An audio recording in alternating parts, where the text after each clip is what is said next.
मूर्ख राजा और चतुर मंत्री की कहानी। कई सालों पहले नदी के किनारे एक दैत्यसेन नामक की नगरी हुआ करती थी। इस नगरी में शासन करने वाला राजा बहुत ही मूर्ख था। वही राजा का मंत्री बहुत चतुर था। एक दिन शाम के समय राजा और मंत्री दोनों नदी के किनारे टहलते हुए शाम का आनंद ले रहे थे। तभी राजा ने मंत्री से एक सवाल पूछा, क्या तुम बता सकते हो कि ये नदी किस दिशा में है और कहाँ तक बहती है? मंत्री ने राजा को तुरंत जवाब देते हुए कहा कि ये नदी पूरब की दिशा में बहती है और ये पूरब दिशा तक जाती है। इस पर राजा ने कहा कि वो नहीं चाहता है कि हमारे देश का पानी पूरब देशवासी इस्तेमाल करें। राजा ने मंत्री को नदी का पानी रोकने के लिए दीवार खड़ी कराने का आदेश दे दिया। तभी मंत्री ने राजा से कहा, ये ऐसा करने पर हमारा ही नुकसान हो। राजा ने गुस्से में कहा कि पानी हमारा है और पूरब देश वाले से मुफ्त का इस्तेमाल कर रहे हैं और तुम बोल रहे हो कि हमारा नुकसान होगा। इसमें हमारा कुछ नुकसान नहीं होगा। तुम जल्दी से जल्दी नदी में दीवार बनवाने का काम शुरू कराओ। मंत्री राजा की आज्ञा का पालन करते हुए कारीगरों को बुलाता है और नदी के पास दीवार बनवाने का काम शुरू करवा देता है। नदी में दीवार बनवाने का काम तेजी से चलने लगा और कुछ दिनों के दीवार बनकर तैयार हो गई। ये देखकर राजा बहुत ही प्रसन्न होते हुए, परंतु उनकी मूर्खता के कारण कुछ दिन बाद जब बारिश का मौसम दस्तक देता है, धीरे धीरे पानी लोगों के घरों में घुसना शुरू कर जाता है। इससे परेशान होकर सारे नगरवासी एकत्र होकर मंत्री के पास आते हैं। मंत्री उन्हें विश्वास देता है कि वो इस समस्या का हल ढूंढ निकालेंगे।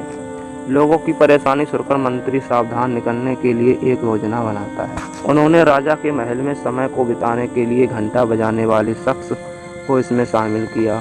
वो समय के अनुसार घंटा बजाता, जिससे लोगों को समय का पता चलता था। मंत्री ने उसे कहा, हर आधे घंटे में घंटा बजाना। उस आदमी ने मंत्री ने जैसा कहा वैसा ही किया। इससे जब सुबह के 3 बज रहे थे तो उसने 6 बार घंटा बजाया। 6 घंटे सुनकर राजा और सभी नगरवासियों को लगा कि 6 बज गए हैं और बस सुबह हो गई है। राजा उठकर बाहर आता है तो वहाँ मंत्री पहले से मौजूद होता है। बाहर अंधेरा देखकर राजा मंत्री से पूछता है कि अभी तक सूर्योदय क्यों नहीं हुआ है।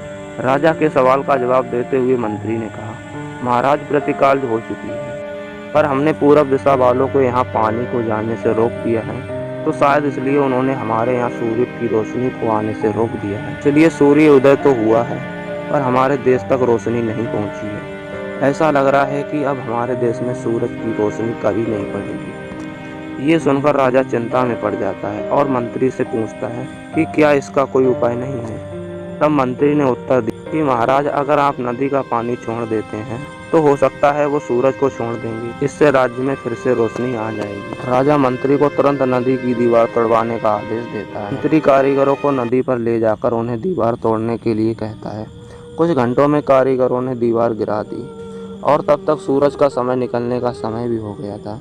सूर्योदय हो गया। सूर्य की लालिमा देखकर राजा बहुत खुश हुआ और मंत्री को इनाम देने का घोषणा की। राजा ने मंत्री की तारीफ करते हुए कहा, तुम्हारे कारण हमारे राज्य में फिर से सूर्योदय हो पाया है और तुमने हमारे राज्य को अंधकार से बचाया। इसके बाद मंत्री कहता है कि महाराज, ये तो राज्य के लिए प्रति मेरा फर्ज है। कभी भी दूसरों का बुरा नहीं करना चाहिए और ना ही उनकी तरक्की देखकर उनसे जलने की भावना रखनी चाहिए। तो दोस्तों, आपको ये स्टोरी कैसी लगी आप हमें कमेंट बॉक्स में ज़रूर बताना।